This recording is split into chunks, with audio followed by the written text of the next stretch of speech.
Surfing Main Beach Noosa, camping at Cotton Tree, and Mullaney Farm Stays. They're just three of the many ways to experience a special part of the world we know collectively as the Sunshine Coast.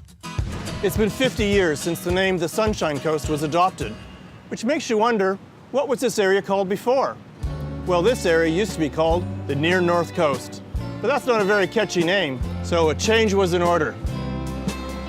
It was the real estate industry of the late 1950s that first coined the new name.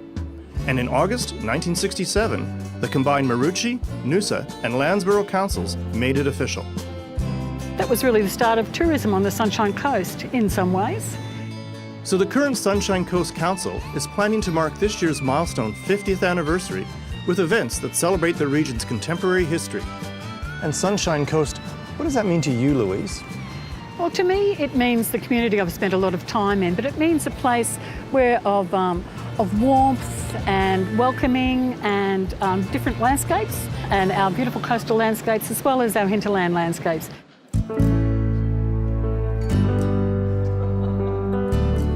These are classic Sunshine Coast images, aren't they? Yeah, some beautiful scenery here. The University of Sunshine Coast Art Gallery will tell the story of 50 years in an exhibition called From the Mountains to the Sea. It has a wonderful digital element. So these shots all seem really familiar. I can imagine myself in some of these scenes. Yeah, we had a really good response to a Facebook campaign asking the community to contribute films. So they are literally just home movies that people have put together. People may very well see themselves on the big screen. Yeah, very much people's personal stories. So when you gathered all this film and images together, was there anything that really surprised you? There were some really interesting ones that I'd never seen before of the Cherry Venture. Look at these kids. Woo! Oh, I love the fashions.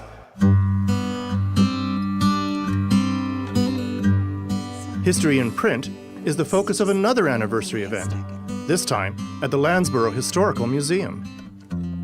It has a copy of the Queen's End Government Gazette from 1967 that announced the Sunshine Coast name change.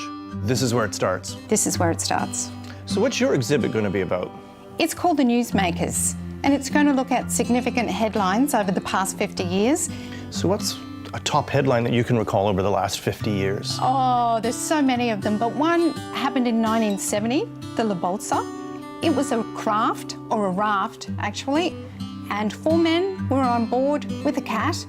They sailed from Ecuador in South America all the way over the Pacific Ocean to Mooloolaba, and it created a national sensation. Continuing the maritime theme is the Anro Asia that ran aground on the side of the shipping canal in 1981. Here it says Calandra's newest tourist attraction.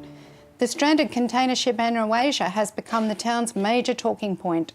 Prince Charles and Lady Di, even the Big Pineapple make the cut for the Newsmakers exhibition. It's one of the many anniversary displays planned this year. There's also an open cockpit day at the Queen's End Air Museum that I'll tell you about next week. See the Sunshine Coast Council's website for the full 50 years calendar, or visit it to contribute your own story. History is not just about 100 years ago. History is yesterday, and we're making history every day.